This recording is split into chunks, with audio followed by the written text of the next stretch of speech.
Tonight we're going to do something a little bit strange. All right, now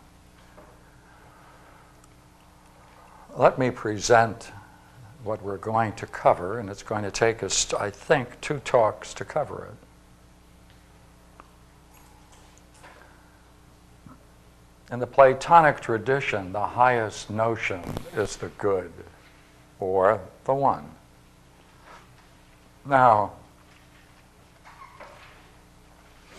how do you get beauty and the role and the nature of love in such a discussion?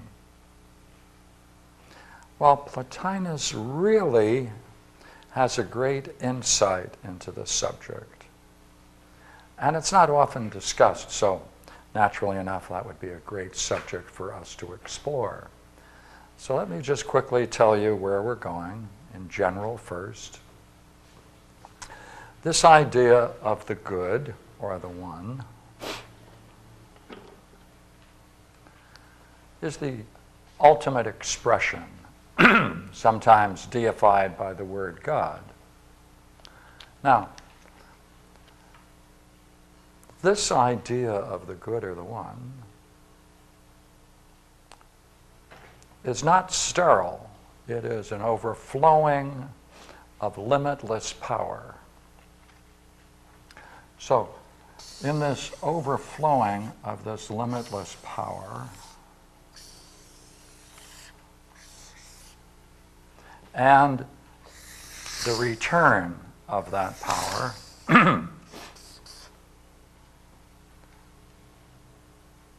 is the nature of the intelligence. And I'm just going to see if we can make that clear. So the one, or the good, through its limitless power, as it were, this is the metaphors they use, overflows and returns to itself. Notice then, at the return to itself, there must be then, at that moment, a recognition.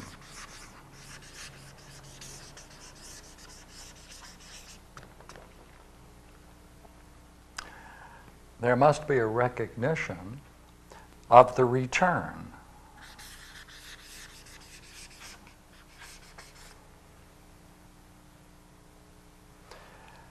In that recognition of a return, it must equally have recognized that that was the goal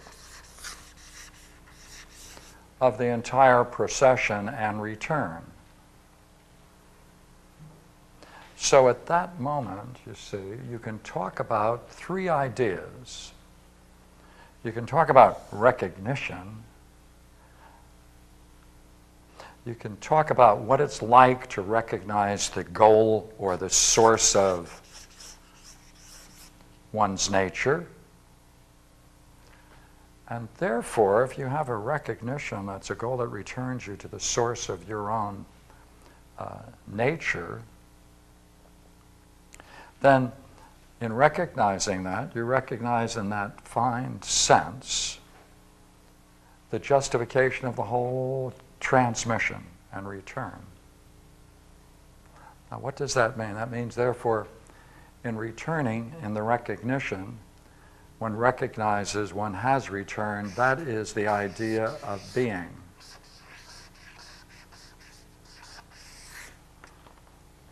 Insofar as it is a recognition, that means it must be operable at that point, intelligence.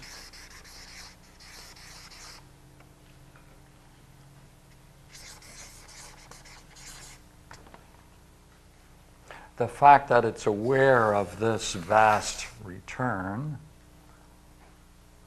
that is that that expression of this is vitality.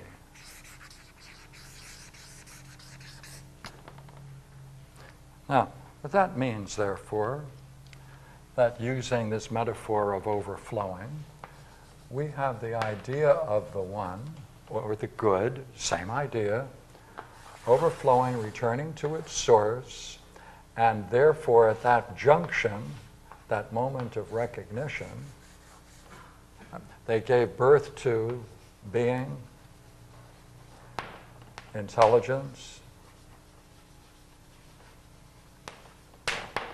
vitality.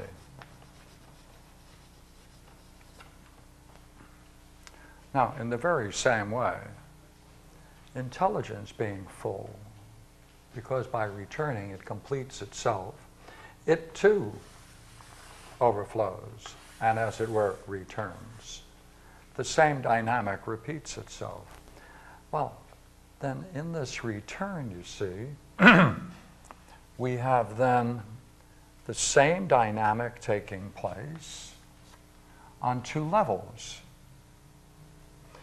That means then that there is some life. It recognizes the life of its vitality. It recognizes, therefore, that there is a reason for its return. One recognizes, therefore, that one has encountered the source of one's being or existence. Put those three together, and that's the word for soul. Now, the thing that I want to focus on is usually people explore this idea of soul and intelligence, or the one. What we're going to do is just touch on this, but we want to see what are the terms and what is the way Plotinus talks about the soul returning not just to its own source, right, but to intelligence, and from intelligence, the return to the ultimate reality. When he describes that passage, that means, therefore, there's a part of the soul that is capable of making that journey and in seeing, encountering, on two levels. Well, what kinds of terms best describe that? Now, what he does is say that the images, the experience of love can best express that return. Now, what kind of love? He's talking about, while talking about that, he uses again and again romantic love between male and female. Then he takes the dynamics of this kind of love and then talks about the same dynamics operating on a higher level but using the same language until finally it returns to the source, the one, the good. Let me go back and say it in another way. In his metaphysics, to try to explain this entire process, he uses romantic love. He then talks about that same kind of romantic love to talk about the way in which the soul encounters being, intelligence, and vitality. Then he talks about it again, especially in its relationship between these two. Or let me put it in another way, metaphorically, you see. It is as if, in the language he uses, the one becomes, and the being, or we could call it intelligence, becomes equivalent to the masculine and feminine. When the soul relates to the intelligence, Intelligence then takes on the aspect of the masculine this time, and the soul the feminine.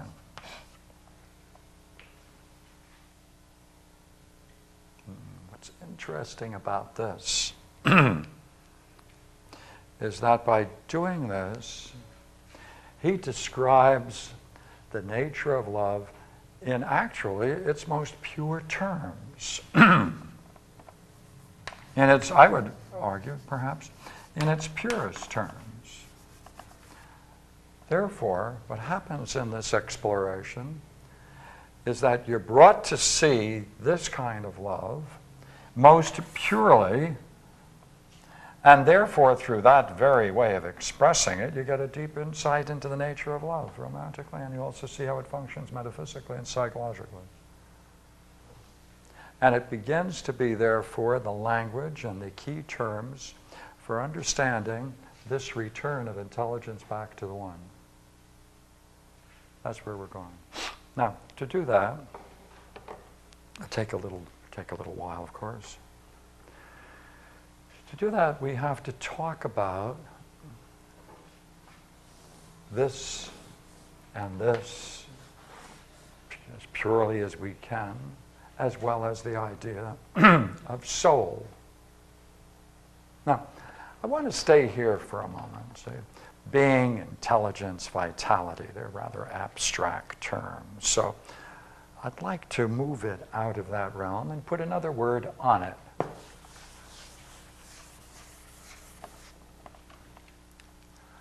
This being, intelligence, vitality, when it experienced, it is experienced in the terms a pure beauty, beauty itself. Pure beauty or beauty itself. The way in which it is encountered, sometimes they speak of that phenomenologically, the way in which it appears when experienced, is a divine radiance and luminosity, which, when experienced, is the experience of a very profound, blissful state.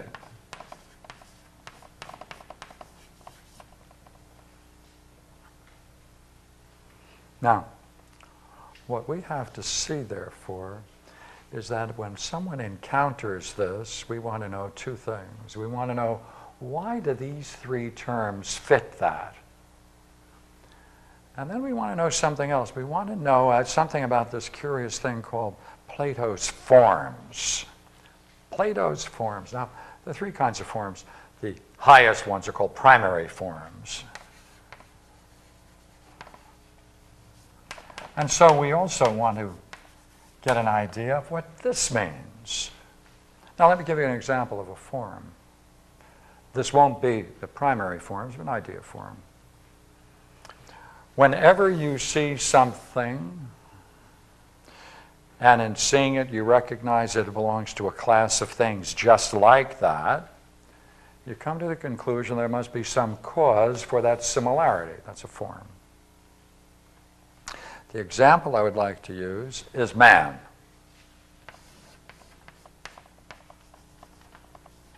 Generic man, right? Mankind, man. When you see a member of that man, you recognize immediately, you can discount all the differences, and you can spot some essential quality that says, oh, it's a man. That's not anything like anything else. It's a man. So therefore, in this language, there is a form of man. Now, that's not the primary forms. Now, I'd like to talk about that in a short while so that we can bring a little more vitality to it, and bring a little more substance to it, and especially the way in which the soul relates to it. So let me take that out now and go back to it later. Now, consider this. Consider the fact that you are experiencing something like this. You're participating in it. You're in it. Is it not likely that you would be able to recognize in that experience that this is the source of beauty or of beautiful things? That is to say, you can see this as a wondrous beauty,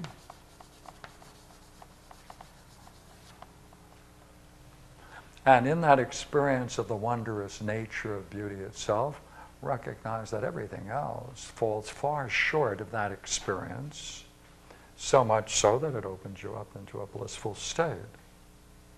Now, if you go along with this now one more step, you can say that in this experience, compared with everything else you experienced that you take to be real, no matter what it may be, even anything that comes into existence, anything that comes into existence at all, chalk, dogs, people, anything, movies, pictures, both what we would call both real and images of real things.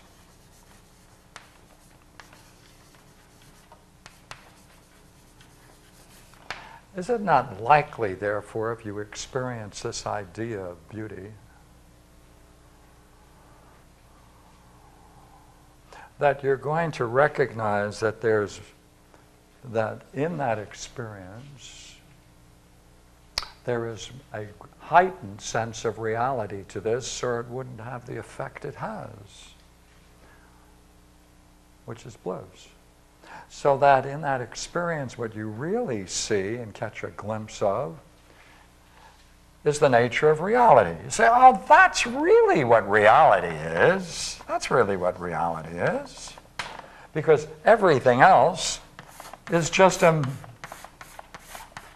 vague copy of that reality. Another word for reality is the word being. Same word in Greek, same word. Now, take another one now. Suppose now you consider everything you've ever studied, everything you ever reflected upon, all the jokes you've ever heard. And jokes are a very good example. Would you agree when you get a joke, you get an insight? So therefore, we have a good deal of experience with insights. When you understand anything, to whatever degree you understand it, you're seeing it as a unity. That's an insight. And it often is an occasion with, ha-ha, right? Wow, yeah, I see it. Oh, that makes sense. That's intelligible. Right? Now, if that's the case, suppose in this experience you recognize it has that same quality, that very same quality, that you recognize it within an instantaneous sense of, oh my gosh, that's real. That's an insight. That's an insight into the nature of reality as beauty. If that's the case, you see, if that's the case, then what you're recognizing in that experience, that there's something about that experience which is part and parcel, I mean, the very nature of it, runs through the whole thing is the presence of mindfulness. Mind. Because that's what insights mean. And I mean, one of the easiest ways to test whether or not someone is capable of doing certain classes of work, you want to see if they have some native intelligence. Tell them a joke. If they laugh, you know, they're pretty smart. Right? So with this, what is it you discover? You discover in that experience that it is not separate from mind or insight or intuition. Intelligence. Therefore, in that pure experience of beauty itself, you encounter the nature of reality and you see it as more real than anything else you've ever encountered. Being. There's more mindfulness in that experience, most directly, not thoughts, but the very nature of insights and intuition, intelligence. Hey, you know what? When you're in it, you can't yawn. It is a full experience where you are, in fact, drawn into it, you're wrapped up into it, you're experiencing it in the totality of the range in which you're capable of experiencing, and therefore you recognize that through the whole thing, that this is a very alive experience. It's not dead, it's not light like that. Vitality. Therefore, when we're going to use the word being or intelligence, you have to keep together all of this. That's what we mean by it. That's what Plotinus means by it. Now, for Plotinus, the big thing he wants to get an insight into is how the soul can be led to get from here. Draw a picture of the soul for you. All right. How the soul can be brought to an experience of this fully, directly. And once achieving it, using that, gaining an experience of the nature of ultimate reality, the nature of the good and the one. That's the goal. So what has he got? He's got, apart from describing each one of these, we then want to see how he talks about the process, the two processes. And we want to see, we want to see something else. Remember, we said what we want to see also in this is this curious doctrine of forms. Okay, now I'd like to hit that first for a moment. And luckily for you and I happen to have a sheet handy that I can use.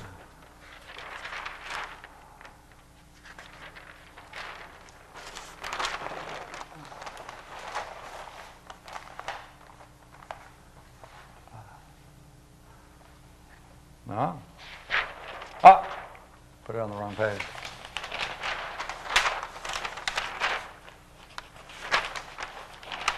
There we are.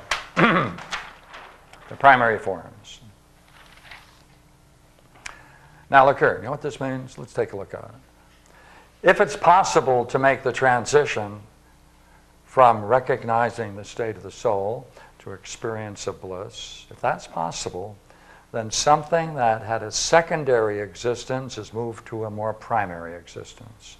That is to say, there's been a process that went on that presupposes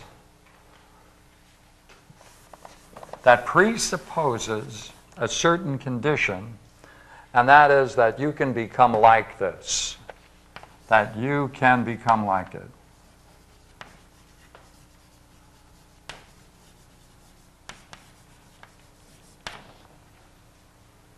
Twice.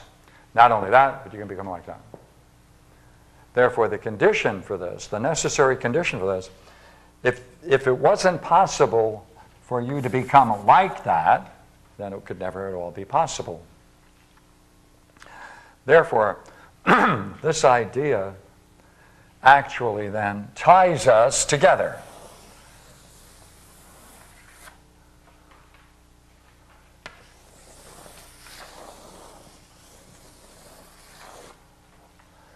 Therefore, the idea of likeness is the condition not only that allows the condition for participating on these two highest levels, but it also is that very notion that ties all together into a one.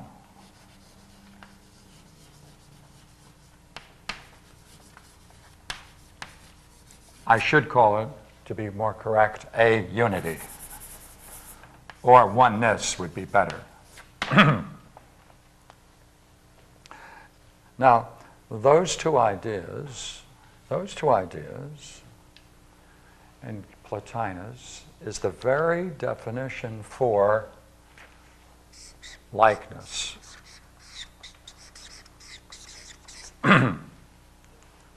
Therefore, Plotinus says, in order for this spiritual journey, this philosophy to exist and function the way in which it does, there has to be something in the very nature of reality that allows it, that makes it possible.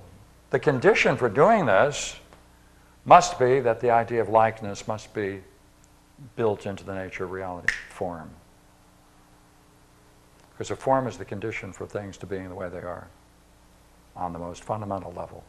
Therefore, that's a Platonic form. What is the idea of likeness?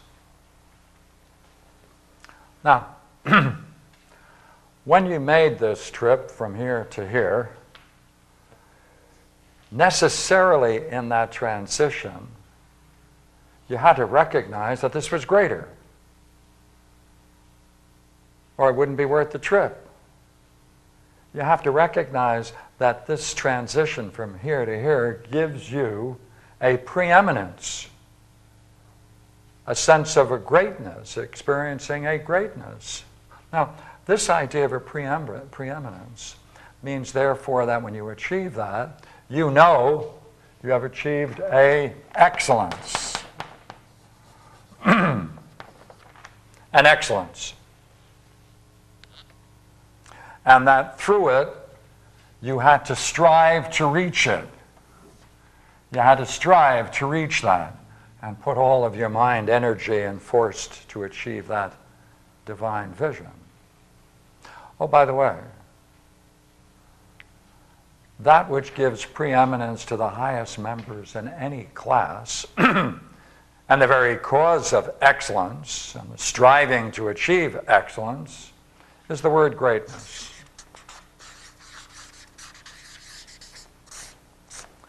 Therefore, since this is possible, the condition for it is likeness and greatness. Now look here. No one would be interested in that experience unless it had an overwhelming beauty to it. Because when we see something that's beautiful, we are attracted to it. The more beautiful, the more we're attracted to it.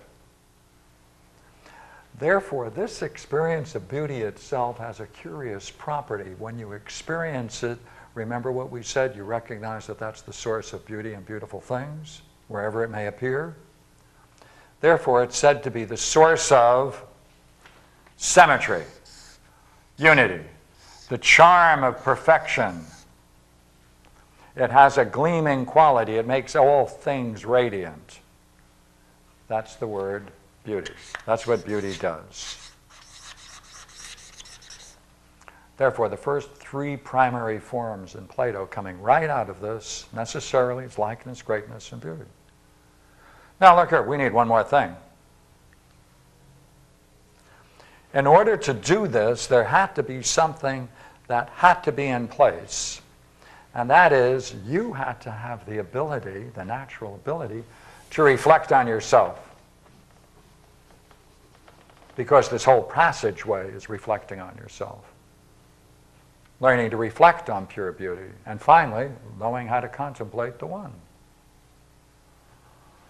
Now, this reflecting upon yourself, see, is that we have a particular faculty, right, called the mind. Greeks have a better word for it, nous, dianoia. Dianoia. We have the capacity to reflect upon ourselves and strive to understand ourselves. That's a dianoia. We also have, this word we don't often use, it used to be used quite frequently, intellect. Intellect is that faculty that allows you to gain a divine insight. It's the highest use of the mind. Therefore, if you can get this higher activity functioning properly so that it can be focused on that which is the vision, if you can get it to turn around, right, because you don't need anything, you have everything you need in this game. There's nothing you need, you've got it all. Just a matter of knowing where to look. Well then, if you can get that part of the mind to work that way, and not go off on tangents, not spill off on tangents when you're interested in such a thing, then you're allowing each part to function the way it should, ideally. Oh, justice. Therefore, the condition for that experience is that there are functions within our psyche, soul, that is the capacity to reflect upon ourselves. And what does it do? It brings life and form to perfection. That's what it does, because then what do? We can then bring our life together, right? And we can bring to all kinds of things, whatever it is we're dealing with, we can bring this to perfection. If I'm interested in making something real good and I want to produce this, that capacity to direct my mind on that and make it as perfectly as possible, that's justice. That's justice. These are the four primary ideas called, in literature, Platonic forms. And all we're saying is, if you just take a look at that experience, the condition for that experience are these four ideas. Therefore, these four ideas must exist in some way independent of us, and we then can utilize them, or the condition for them, to bring about this type of experience.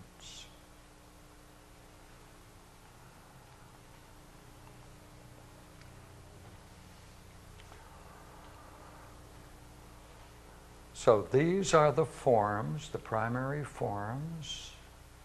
I wanted to show you that these forms are just not arbitrary ideas, but they're necessary ideas because they are the very conditions for this pursuit.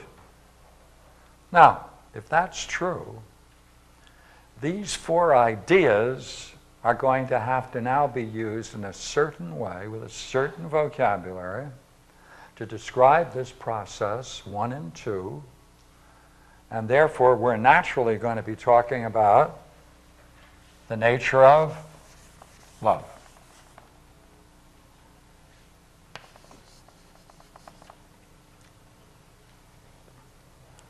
Now, Plotinus uses two myths. I'd like to go through one now, and next week we'll go through the next one, which is the myth of Psyche and Aphrodite.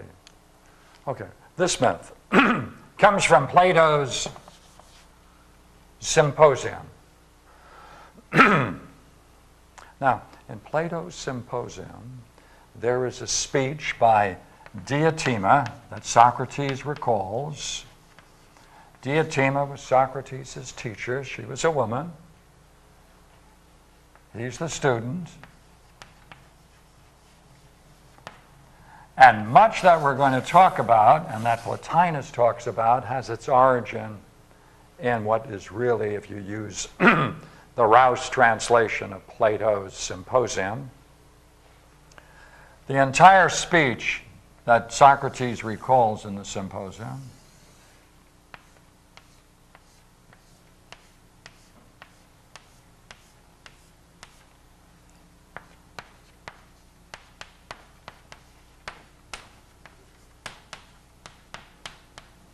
has 12 paragraphs. It has a splendid unity to it. The myth that he's going to use, and Plotinus is going to use to explore this very problem, is the very same myth that Socrates uses in the Symposium in the third paragraph of Socrates' speech. Now, just to give you a quick summary of it, there was a banquet held in the heavens, and all of the gods attended, because they were celebrating the birth of Aphrodite. And Aphrodite, as you know, is the goddess of beauty, divine beauty, the birth of divine beauty. They're celebrating her birth. The birth of divine beauty is Aphrodite. And they held this vast banquet in the heavens. And Poverty came in, and she stood by the doorway, watching the frolicking around of the gods. She was not invited. So she stayed by the doorway, watching. Soon, Poverty saw Plenty coming into the courtyard. Well, what it is he was looking for a place to have a drink. And so he went into Zeus's park, sometimes called Zeus's gardens. And so he had his drink, as you can tell in this beautiful picture. And as it is, what happens sometimes, sad to say, but it happens in the gods as well. Here it is, passed out. What was left of the drink was spilled on the ground. Poverty, being broke, had her eye on Poverty, you see, and she said, now there's the time. Now this only happens in heaven. It's very difficult on earth. But she decided it would be a great idea to seduce Plenty. So she lied by his side and seduced him. And it's very difficult in our world, is it not, to seduce a man when he's passed out. But this can happen in the heavens. And so at that moment, and in heaven, conception and delivery takes a short period of time, along came love, birth of love came. And as a consequence of that, the birth of love, love then is now a follower and attendant of Aphrodite. Now, in this myth, Poverty is described in great detail, a certain set of qualities. Plenty is described in a set of qualities.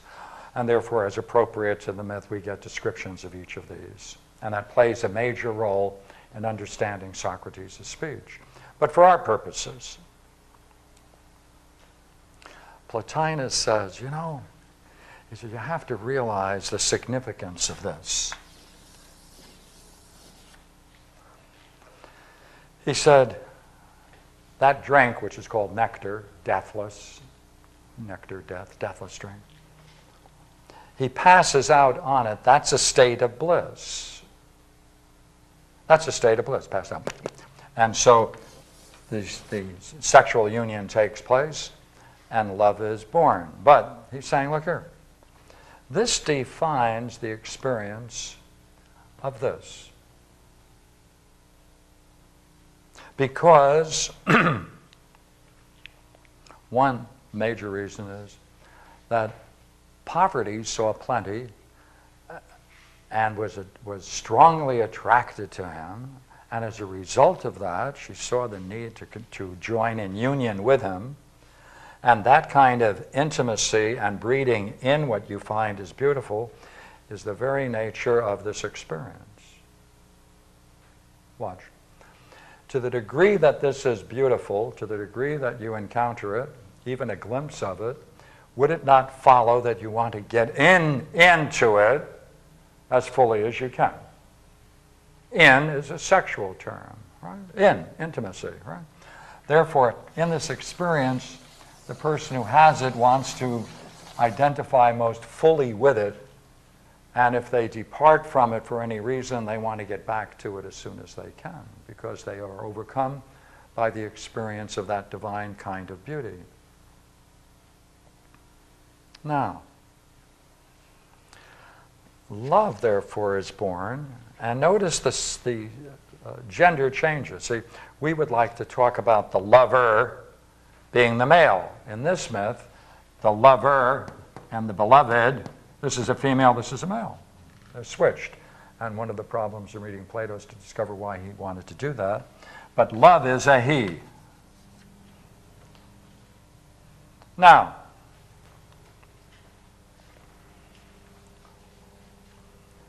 in the experience of bliss in Plato's Symposium, we find a whole teaching about the nature of love and the nature of beauty. And it culminates in paragraph 10 and 11. In 10, there are actual steps, kind of a jnana yoga, that the individual, in this case Socrates, is being instructed in or described. So Diotima tells him the steps that you have to go through in order to gain this vision of beauty itself. In the 11th paragraph, there's a beautiful description of the nature of that experience, all right, a whole description of it. What's most interesting about this experience, you see, as described in the symposium, is after it is over, the individual then gives birth. His soul gives birth. That is, something comes out of that experience of vast consequences. And what is it? It is an excellence.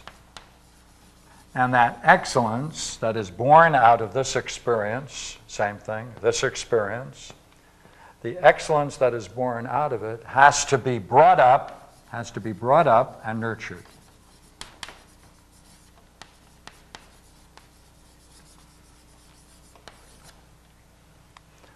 Which is to say, after this experience, a sense of excellence emerges, and the person is therefore to that degree changed by that experience of excellence, because this is an experience of excellence. But that has to be brought up, nurtured, and developed, because you've got another step to go. And the particular kind of excellence that's going to emerge from this type of experience must be cultivated. Must be cultivated, must be brought up, cultivated. And that's why you have two steps in here, 1 and 2.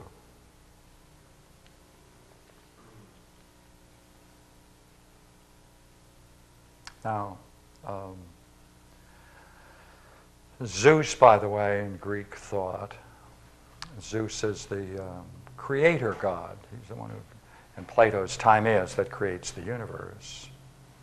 Therefore, Zeus is often said to be representing divine intellect or divine intelligence.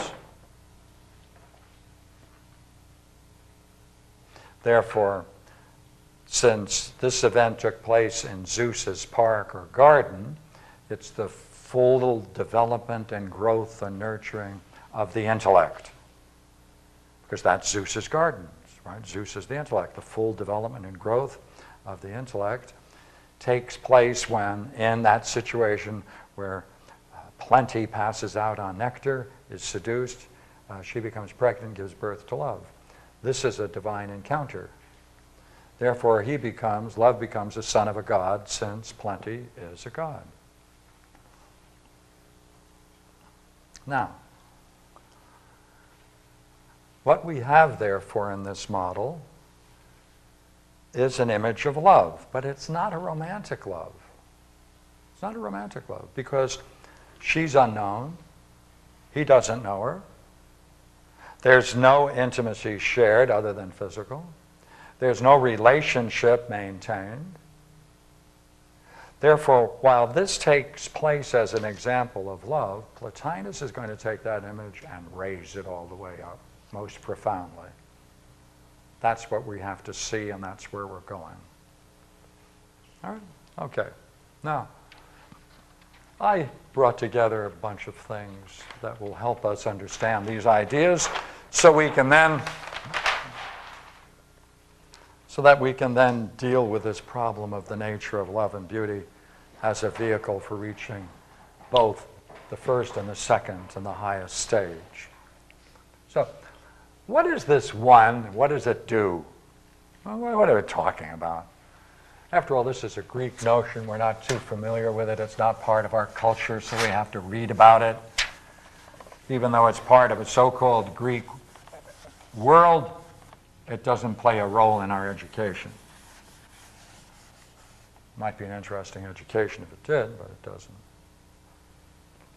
All right, so just to keep a few things back here, we said this goes to here, and then to there. Now, what can be said about the one? It is by the one that all beings are beings. Would you not agree? Anything that you consider, doesn't make any difference what it is, you're going to consider it as a unit, as a one.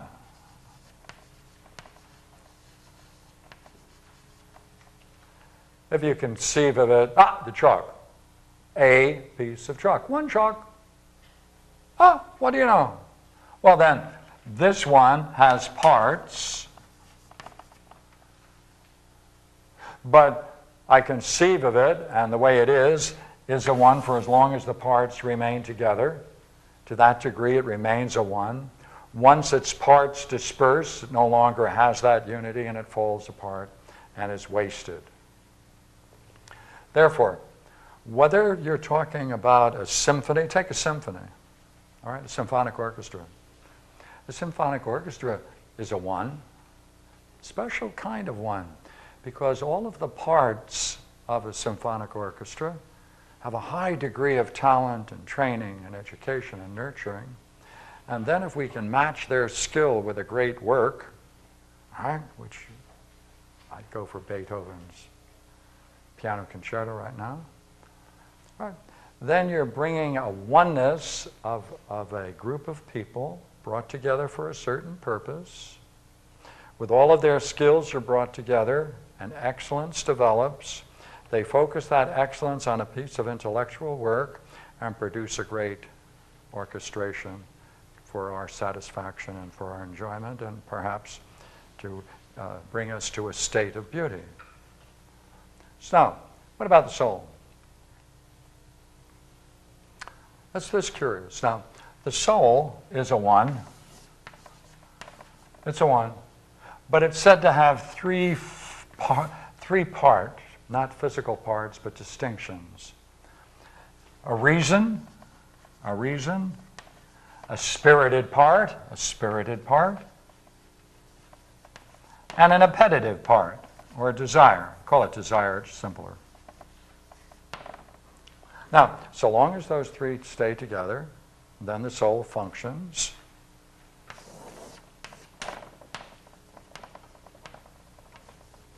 Right. And as a consequence of that, we then function with these three faculties and do what we do in life. Therefore, the soul makes each being one. Now let's see what that means, right? Now, there are two uses of the word soul. This, individual soul, and also there's the idea that we just had a moment ago, and that isn't really individual soul. That's the idea of world soul. So there's another process that goes down here, just like the other, where we have individual souls taking over individual bodies. But I just would like to stay with this idea for a moment. Look, you see. Soul then, we're talking about this. Soul then gazes upon the one. Hey, the soul makes each living thing one by looking upon the one. Now this is a different idea of evolution, you see, because as it therefore looks upon the one, right, then each particular being that the soul engages gains that particular capacity. Let's see if I can make sense of that for you, right? Remember we said there are a bunch of other forms. One of them, man. All right? So let's put man here as a form. Not primary form, but actually it's a third kind. Therefore, when the soul looks upon the one, it then has the capacity to grasp oneness. So it can make each living being a one by looking upon the one. And in so doing, it can then focus upon the image of man, or the idea of man. And therefore, the particular beings that are living beings are here.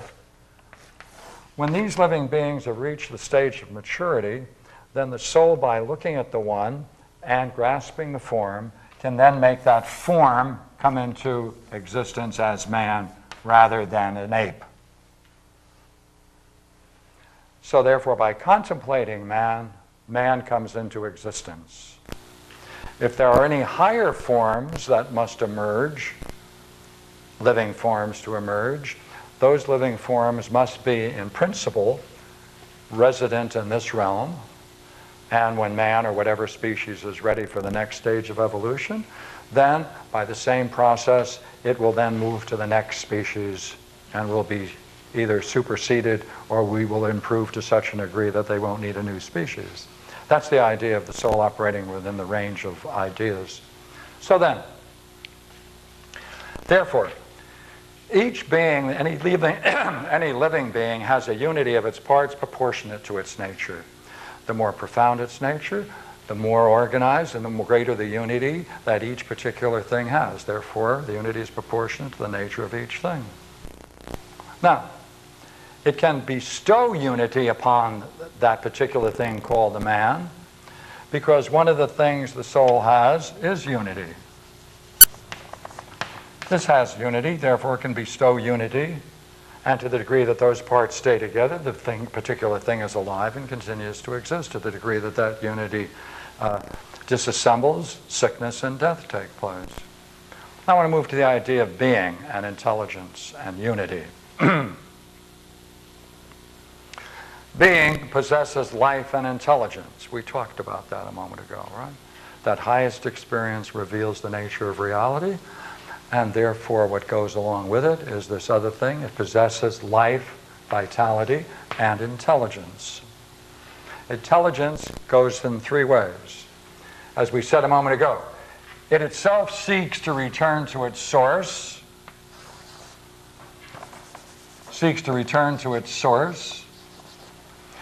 It also reflects upon itself, and it can also reflect upon the things that participate in it. So it can have three functions. One, well, put it hierarchically, 1, 2, and 3. Therefore, that kind of intelligence functions in those three ways, and therefore brings unity to the entire cosmos. Now, this degree to which it moves up here towards the good, or the one itself, the language that's used is that intelligence then approaches the one, and it is in the presence of the one. Therefore, beauty is said to be at the threshold of the good. It's at the doorstep into it. It's the highest expression before the one or the good is experienced. Now, as soul approaches this, we need a couple of good quotes, don't we? Let me give you a nice couple of quotes for this. Plotinus is such a wonderful writer, and I think I have a couple of good quotes for him.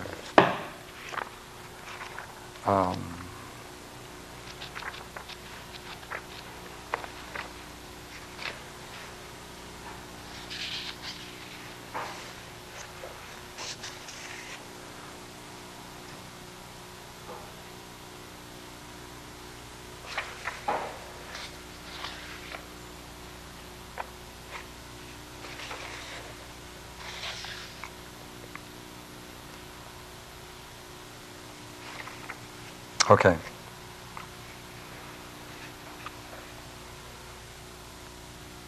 When the soul seeks to know in its own way, it does it by unification and coalescence.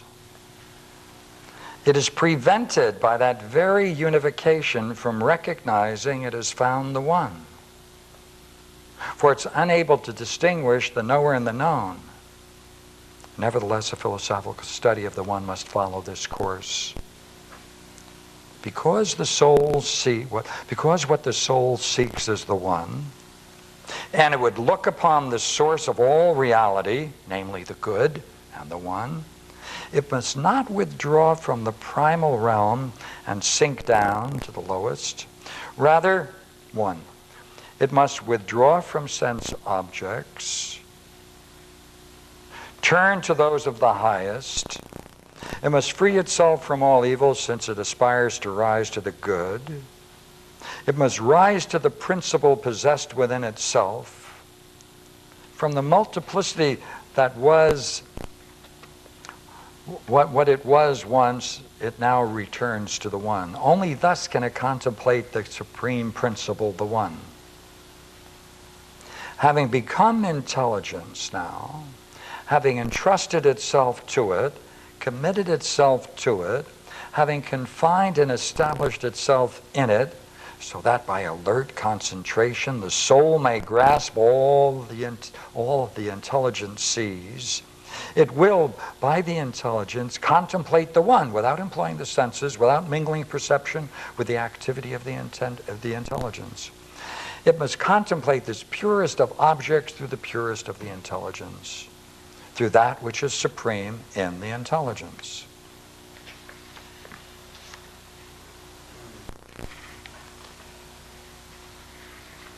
The chief difficulty is this.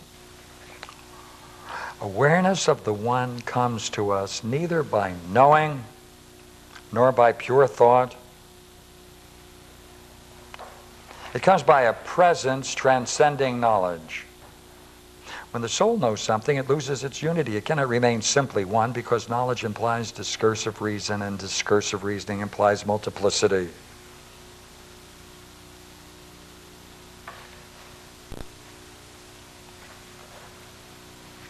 The one is present from nothing and from everything. It is present, however, only to those who are prepared for it, who are able to receive it, to enter into harmony with it, to grasp and to touch it by virtue of their likeness to it, by virtue of that inner power similar to and stemming from the one, when it is in that state in which it was when it originated from the one. Thus will the one be seen as far as it can become an object of contemplation.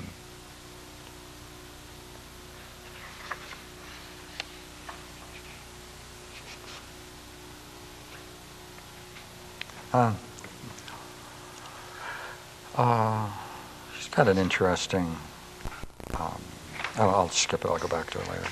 I want one more quote.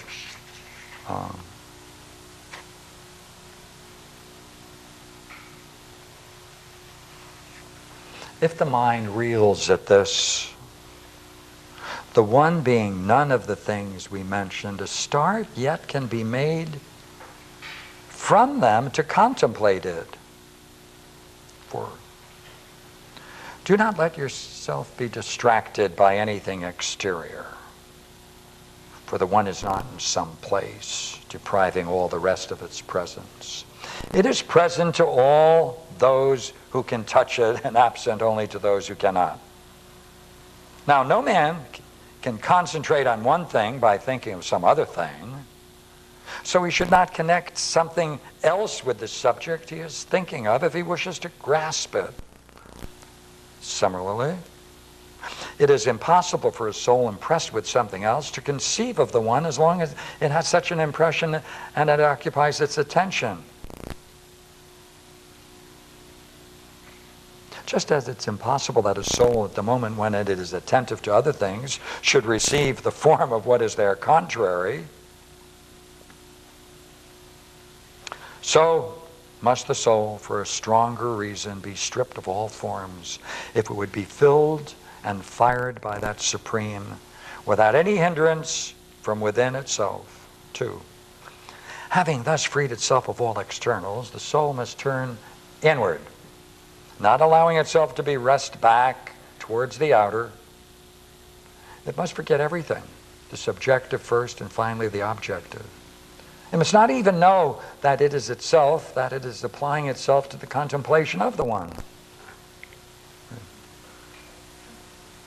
For, after having dwelled with it sufficiently, the soul should, if it can, reveal to others this transcendent communion.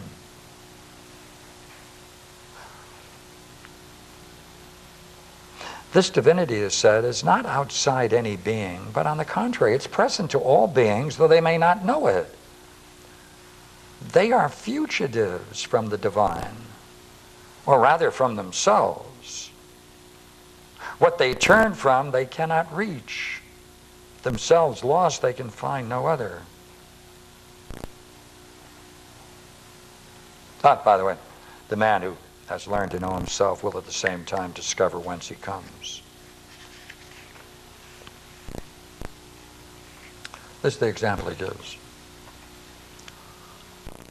The one doesn't contain any difference. It's always present, and we're present to it when we no longer contain difference. The one does not aspire to us, to move around us. We aspire to it, to move around it. Actually, we always move around it, but we don't know. We always look. We are like a chorus grouped about a conductor who allow their attention to be distracted by the audience. If, however, they were to turn towards their conductor, they would sing as they should and would really be one with him. We're always around the one. If we were not, we would dissolve and cease to exist. Yet our gaze does not remain fixed upon the one.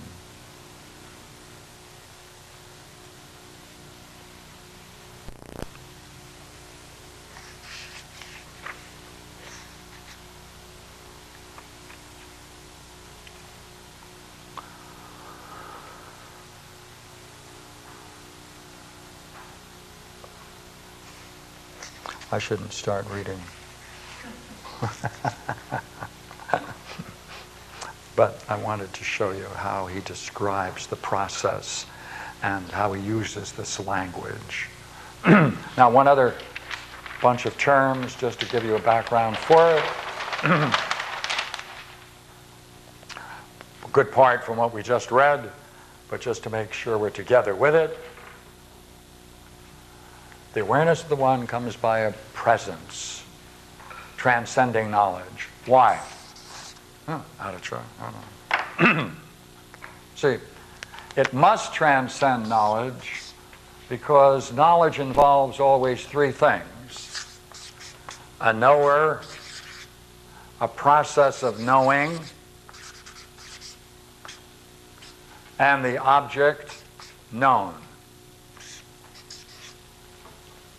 These are always different. The knower is different from the knowing, and it's different from the known.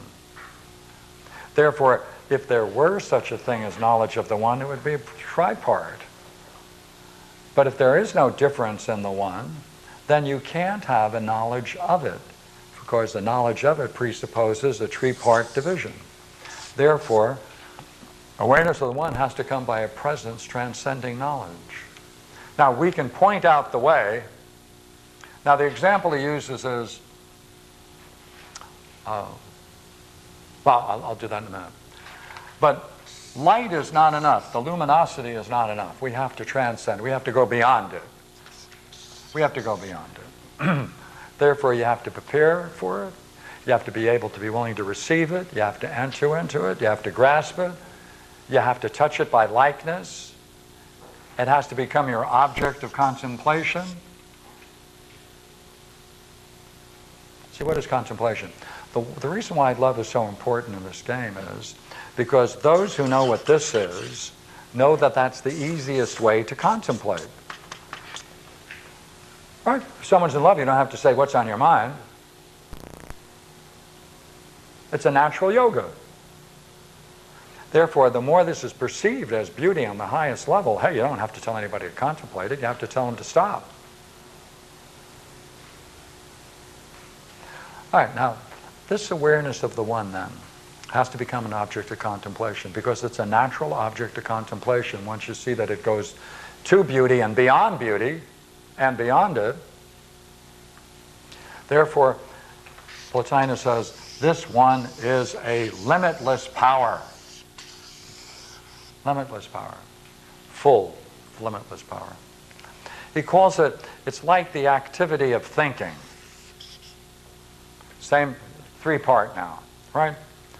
There has to be a thinker, there's a thinking, and there's an object of the thought. But the activity of thinking doesn't have any qualities. Let's try it again. Let's take, instead of thinking, let's take light. Would you agree that between myself, my eyes, and that wall, for me to see the wall, there has to be the presence of light. But light itself has to be invisible, or it would be blocking my vision of the wall. Therefore, light is invisible. Though it makes the object luminous, allows us to see the object, but light itself is invisible. Right? Same thing here. He says, same thing here. Therefore, he wants to bring it together now, and that's what I'd like to do for you. This last section, which I think is a very beautiful quote. It's often quoted by when people write about Plotinus. The flight of the lone to the alone. The alone is the one. The flight of the lone, you and I, alone.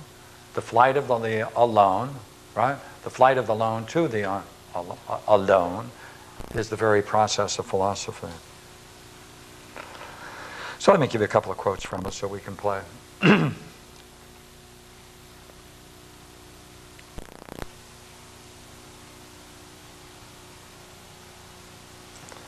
Only in the world beyond does the real object of our love exist.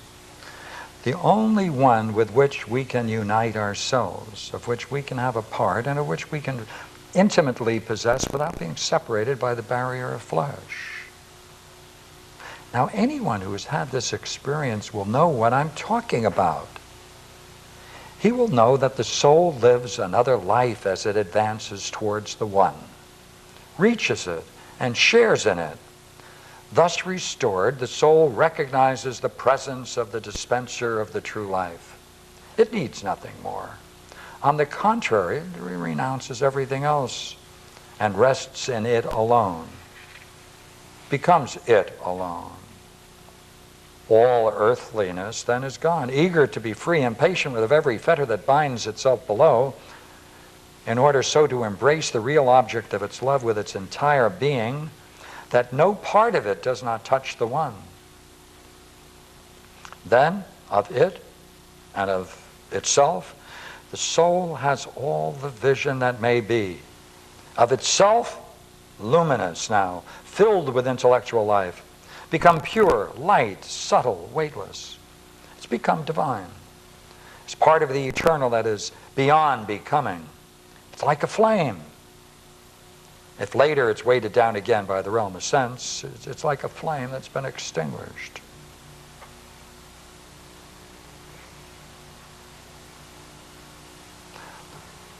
When the contemplative looks upon himself in the act of contemplation, he will see himself to be like its object. He feels himself to be united to himself in the way that the object is united to itself. That is to say, he will experience himself as simple just as it is simple. Actually, we should not say he will see. What he sees is not seen, it's not distinguished, it's not represented as a thing apart. The man who obtains the vision himself, as it were, becomes another being. He ceases to be himself, retains nothing of himself. He's absorbed in the beyond. He's one with it, like a center coincident with another center. And while the centers coincide, they're one.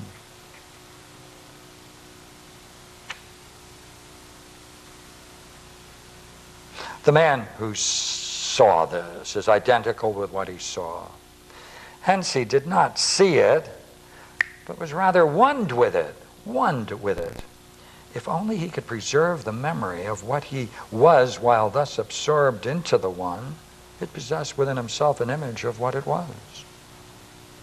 Now, in that state he attained unity, nothing within him or without affecting diversity. When he had made his ascent, there was within him no disturbance, no anger, no emotion, no desire, no reason, no thought. Actually, he was no longer himself, but swept away and filled with the divine. He's still solitary at rest, not turning to the side or even towards himself. He had risen above beauty, passed beyond that choir of virtues. Such experience is hardly a vision. It's seeing of quite a different kind. It's a self-transcendence, a simplification, a self-abandonment, a striving for union and a repose.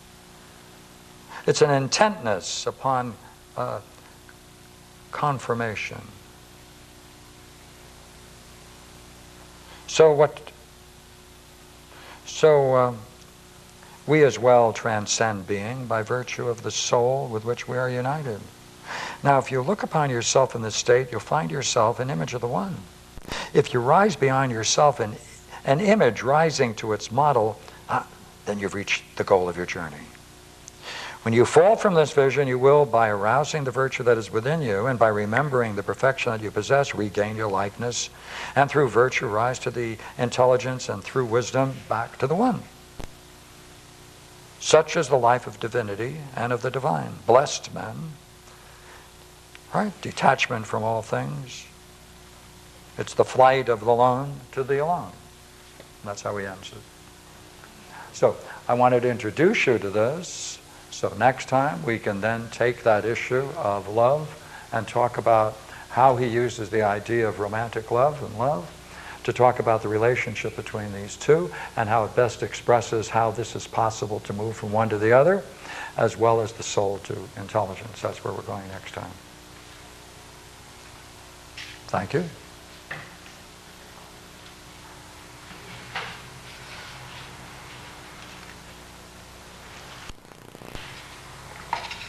The term agape, is this the love that it describes, or is that something different?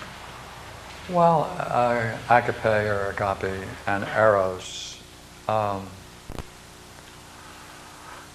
There are quite a few people make quite a bit of difference between those two. But in the purest sense of this tradition, you can see this very clearly in Plato's Symposium. Let me see if I sketch it, what he's doing. He's doing this. He's saying basically you have 4 stages.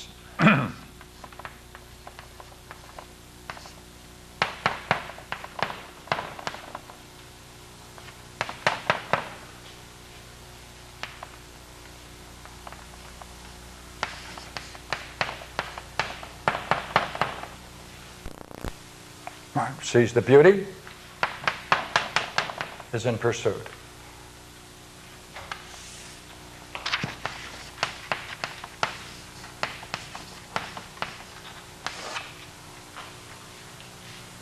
This is the lover pursuing the beloved.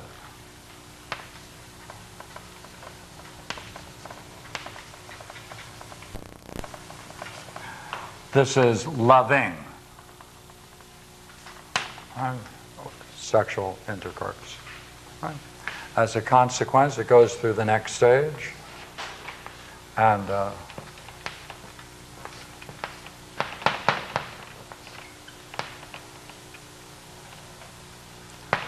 here you see she is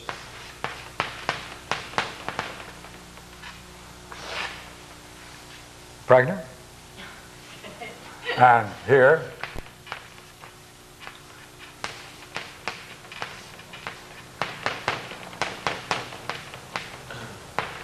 they are, at this point, raising, nurturing, and caring for the offspring. Now, when Plato talks about these steps, pregnant,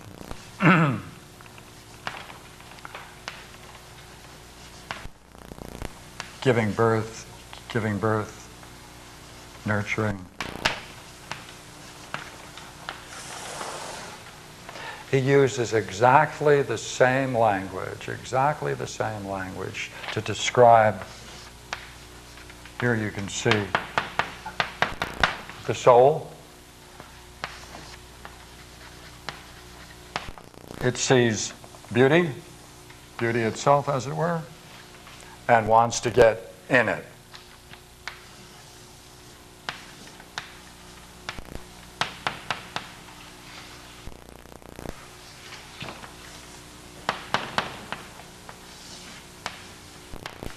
As you can see, you seldom have pictures of a pregnant soul, but there is one, is it not? Now, what's essential to Plato is that something must come out of it. See, something has to come to birth out of it and be raised and nurtured. Excellence. See, that's what's raised and nurtured. So therefore, what Plato is doing is he's taking eros, not agape. He's taking eros and showing that the same principles that function through this is really a shadow of this. Or you can put it the other way around. In other words, the same dynamic that is encountered here is also on the level of the soul, and where we're going next week on the level of the divine. Of course, we'll have 4 levels when we get there. So, yes? I'm sorry, so in that sense, is soul kind of the vehicle, is love kind of the vehicle to which soul moves towards beauty? Yes, yes, because it has the drive, it has the one-centeredness, it's natural, it's spontaneous, it doesn't have to be cultivated. It doesn't have to be cultivated. See, artificial koans and spiritual exercises have to be cultivated. But if the person crosses the line and experiences or gets the intuition that we're really talking about is beauty itself, to the degree to which that becomes clear to the person, you don't have to tell them to consider it. Right? To that degree, it'll be uppermost in their mind, to the very degree proportionate to the way in which they perceive it. That's what they're going to be experienced. Now, see, Christians did something with belief. Right. I don't know whether you're familiar with it, but Christians did 2 things. They took eros and said, no, this isn't right. It has to be a spiritual agape. And they also took belief. They took belief and opinion. And in the Greek world, the world of philosophy, the goal is to get out of the realm of belief, not to cultivate it. Like through this whole talk, there was no need for the idea of belief, supernatural belief. Yeah. What you just said reminded me of a question I had. Oh, sure. It was the idea of God as having a form, as being a being, I guess. If what? If God has a form? Having a form. God doesn't have a form. Not in this game. And if there is, it's not really what the divine or the ultimate source. Yeah, this idea of the good and the one, if you want to deify and talk about it as a God, no form, no distinctions, no differences, no motion, no action, no drama, no transformation. Yeah, want to restate your point now? Or did that help you? That was asking. Yeah, okay. So, see what Christians did, they took the idea of belief, pistis, and they turned it into the idea of faith. They took the Greek idea of opinion and they made that into the word glory.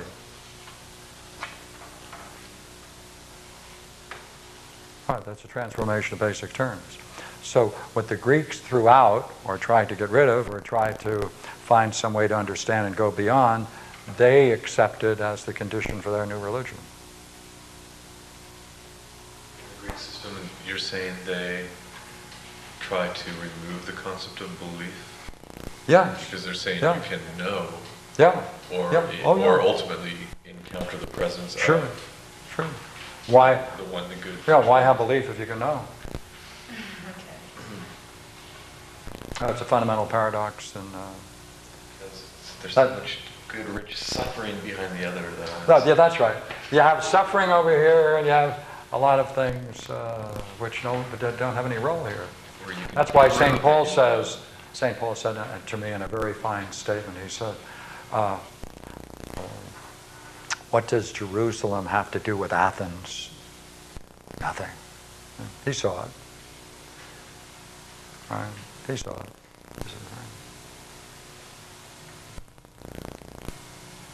So did that help him? Yeah. So therefore the transformation of eros to agape stripped it from this similarity and distinction. Or put it another way, it created a negative view of eros, which for the Greeks, that same dynamic appears on a spiritual plane. You're not talking about different things, one put down and one put up, but the same dynamic appears on multiple levels. It's interesting, in some dialogues, it's Peter Vilayat Khan, he's kind of quite a high up Sufi master. He's talking about the point where you learn to detach, and then he ultimately says you learn to detach from detachment. Yeah, and it yeah. seems like this is kind of what they're saying here too.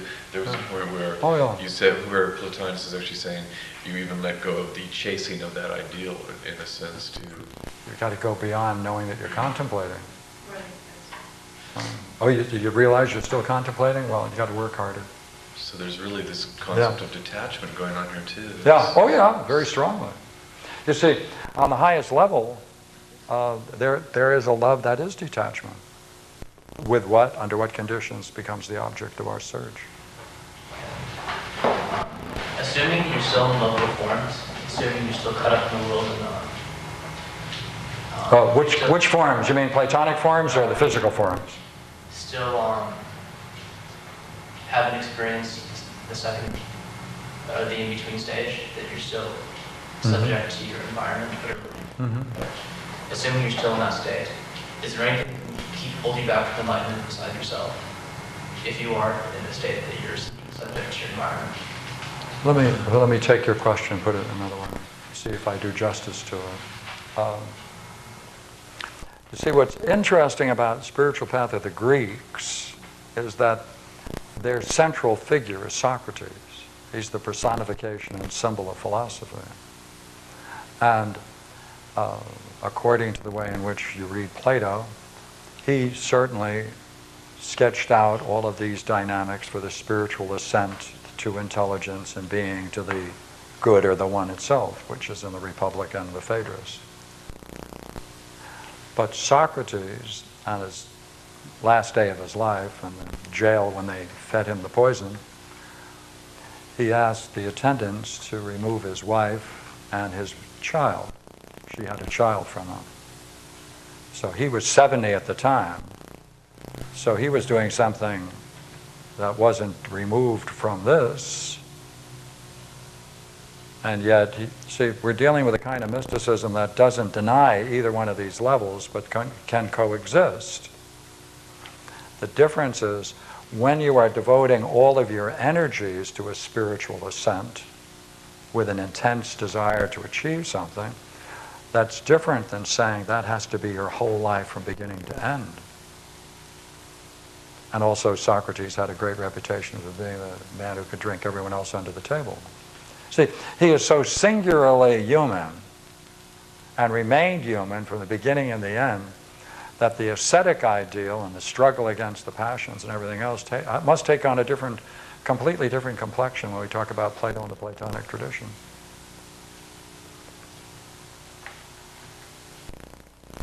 The Buddhists do that. Now, the Buddhists are into that too. The Buddhists would say, especially in Zen and meditative traditions, that if you go into a monastic system for a period of time, then you want to be very strict with yourself and confine yourself, etc., to a whole bunch of things and live a very ascetic life. But that's for an intense period of time called sessions and special periods of meditation. And then you go back to your everyday world. It's better than that. I wonder whether I have a copy of Plato. Yeah, I think I do. His description of what you encounter when you gain that vision of justice itself, primary forms, is quite interesting. If I can just read you just one small section of it.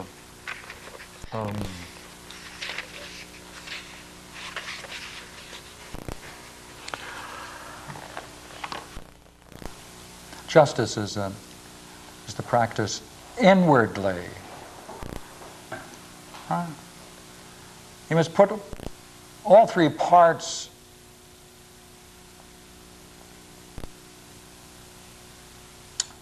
in tune within him. Highest, lowest, middle.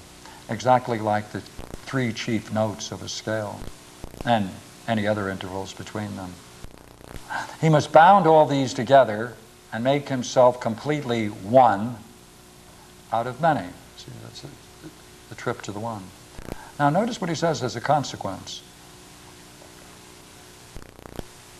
And made himself completely one out of many, temperate and concordant, and then only do whatever he does, getting of wealth, care of the body, or even matters of state or private contract. See, after achieving it, then you're living your life, everyday world. And you're still part of the everyday world. Therefore, there isn't that tension between this kind of world and this.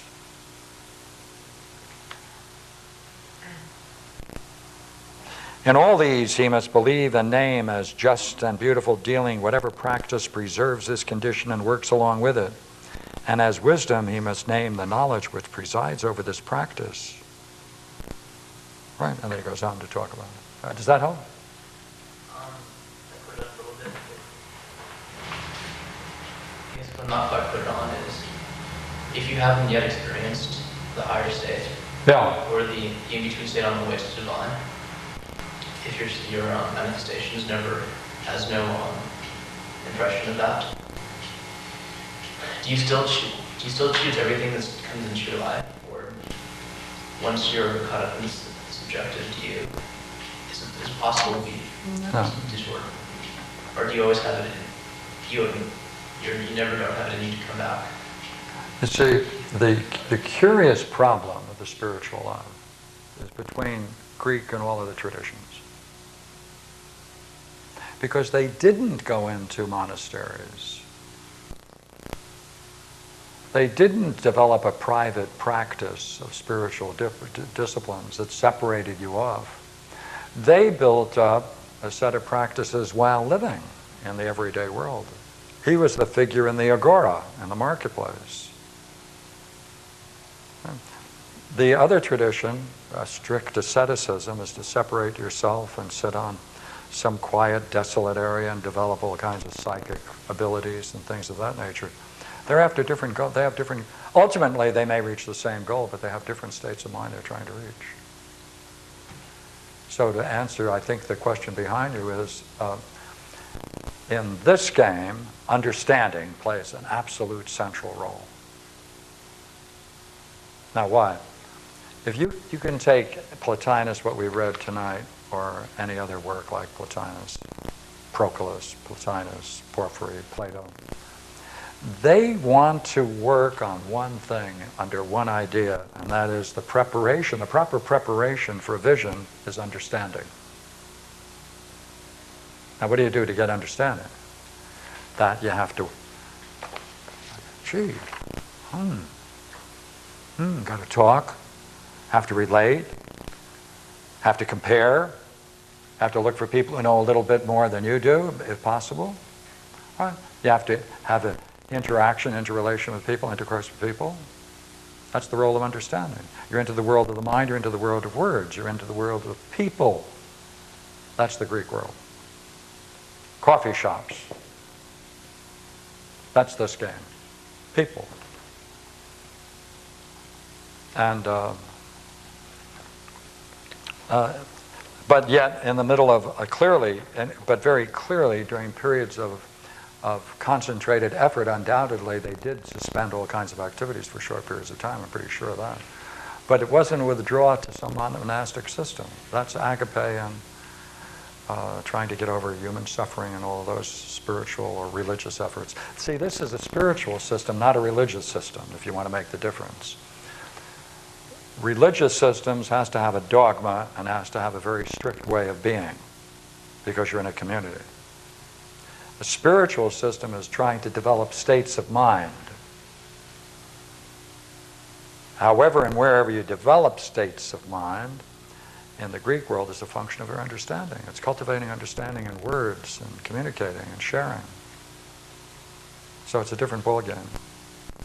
We're only now getting back into in the Hellenic world. It's been pretty much closed to our culture. So if that helped, I hope so. Keep going. A little bit further.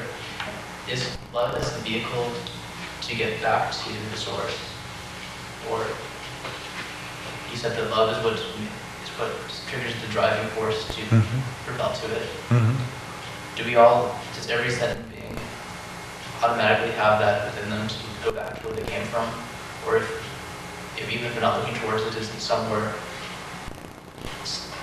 always accessible, so that they would be able to go back there without something invisible to trigger that curiosity to bring them back to that? I'm not sure.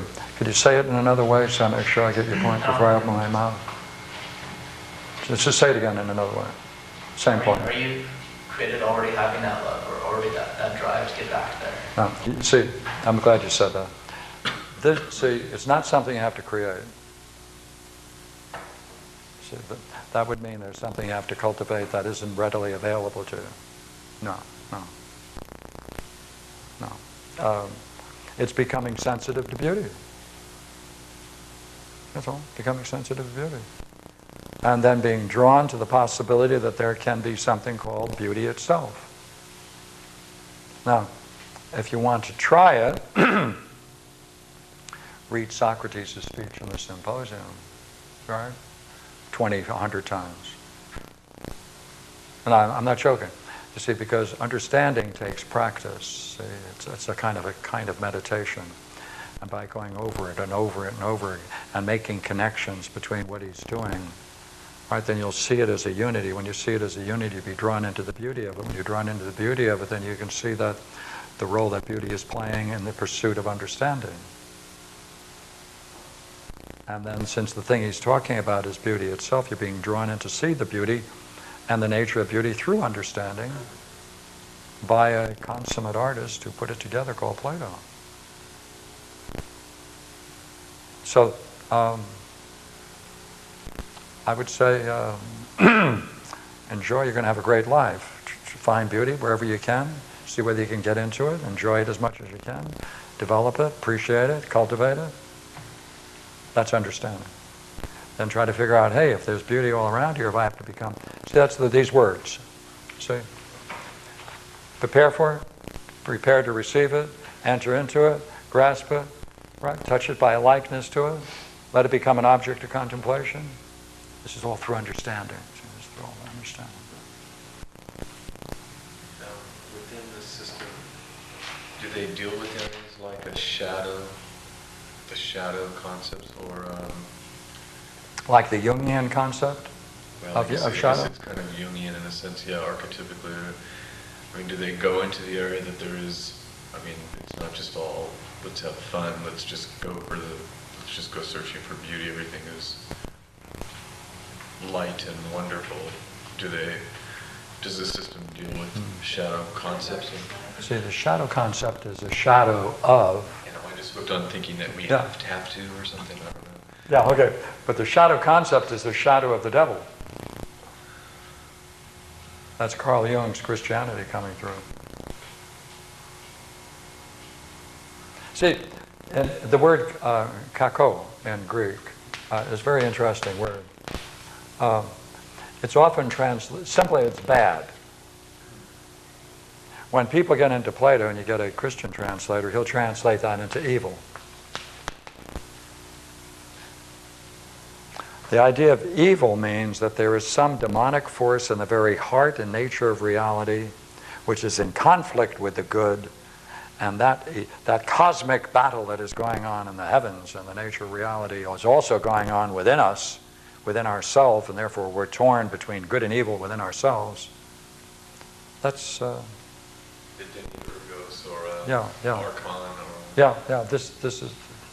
is a different tradition.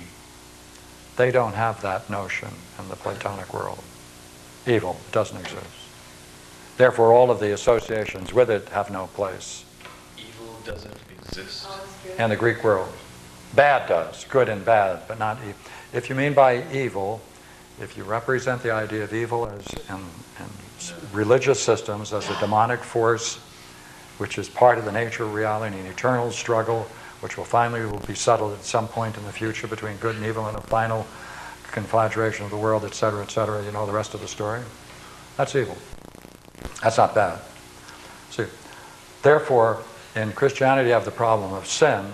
In this game you have the problem of ignorance. If someone is doing something that you think is bad, you have to bring them to try to understand why it is they're doing something bad, and if they can understand the reasons why they're doing it, they can be freed from the necessity for doing it. So bad is, in a sense, ignorance. Ignorance, that's right. Because their basic assumption is that all men desire the good. There is no man that doesn't desire the good. And that can be known and Right. experienced. So even if someone is, take the worst person you can imagine, on reflection, could you not say the person is doing that because they think it's good for them? Sure. Even a masochist who's suffering as much as possible is doing it because he thinks he deserves being suffered, and therefore it's good for him to suffer. So from the Greek world, everybody does everything for the good. The only question is you have to make it so clear to oneself that you can find a direct path to the good that you desire. And no concept of all life is suffering, a basic Buddhist tenet there? No, in the Platonic world it's worse than that. They can't conceive of a person. And the Meno is a perfect example of it in Plato's Meno. Socrates says to Meno, and wouldn't the worst thing be to know that something is bad and still to seek it? Yeah. And then in seeking it, to gain it? Oh yes. And to gain it, possess it? Oh yeah. And to know that you may be injured by it? Oh yeah. And being made injured by it, you may become miserable? Oh yes. And to become miserable, knowing it, that's what you want, is to be wretched? Oh yes. Would anyone want to live a life of being wretched? Oh no, they say. It's inconceivable that someone would knowingly, consciously choose something that would make them wretched. Oh no, no one would ever do that. Therefore, they're modern in that sense, cognitive psychologists. So this is a pure journey from ignorance to, to the one. Yeah. Without a system of guilt or all is suffering. Do they deal with the idea of how, I mean, and there's a reincarnation process in this? They also have the idea of reincarnation. Which can be utilized to explain how some people are at different levels at different times, or maybe there are... Their game is that the primary goal of this world is to learn. You came with a problem. This is the arena in which you try to bring yourself to solve it. That's what you're here for. You're primarily... This universe is constructed, as it were, like a school. It's a paideia. It's a place for learning. And the goal is to learn, especially the kinds of things you didn't learn before. So you're carrying your past mistakes with you, which predispose you to doing certain things. Therefore, the game is, hey, why don't you figure out why you're doing those things? Maybe you can be free of them. And that's the process of dialogue and reflection and talking. Yeah. So clean. Yeah, different world. Yeah, different world. I have a really hard time with that. Which makes me a little sad for me. See, like, if it would be wonderful to have, any person who's been convicted of a crime, and let's assume that they even admit to the crime, a terrible crime, right? In the Greek world, perhaps one day we'll get there, the goal in the courtroom would be to bring that person to try to discover what forces brought him to that place. What things did he learn in the past that predisposed him to setting himself up to do those things, so that we can learn from the worst of us what brought a person to that condition. What prepared them for doing that? How did they receive whatever it was that brought them to do what they did? How did they enter that kind of life? How did they grasp the potentialities to commit all of those things that they did? To what did they want to become like? See, it works on both levels. So therefore, we would transform our courtrooms into learning scenes. Say, who influenced you? Your uncle, your mother, your father, your teachers, your friends? Well, let's see if we can put all of those things together to try to understand why you were influenced in such a way that you went ahead and did what you did. Oh, then we can learn. See, that's why the Greeks went to theater. Theater was the arena which they could contemplate fate working itself out through generations of families. That's why they went. They wanted to see that generation, that particular kinds of problems come down through generation after generation. That's Oedipus, etc. Right? Therefore, theater is learning. We could transform our courtroom into learning.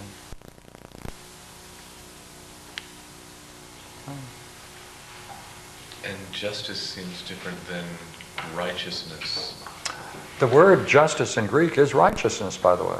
Oh, okay. Yeah, dikaiosuin. Yeah, that's righteousness. But then Our use of the word justice is legalistic. And I think my Judeo-Christian concept of righteousness is being right and winning and having Oh, no, the no, no. sword. And, Oh, no, no. That's the tyranny of righteousness. Right. Okay, thank you. Thanks. Pleasure. Thank you.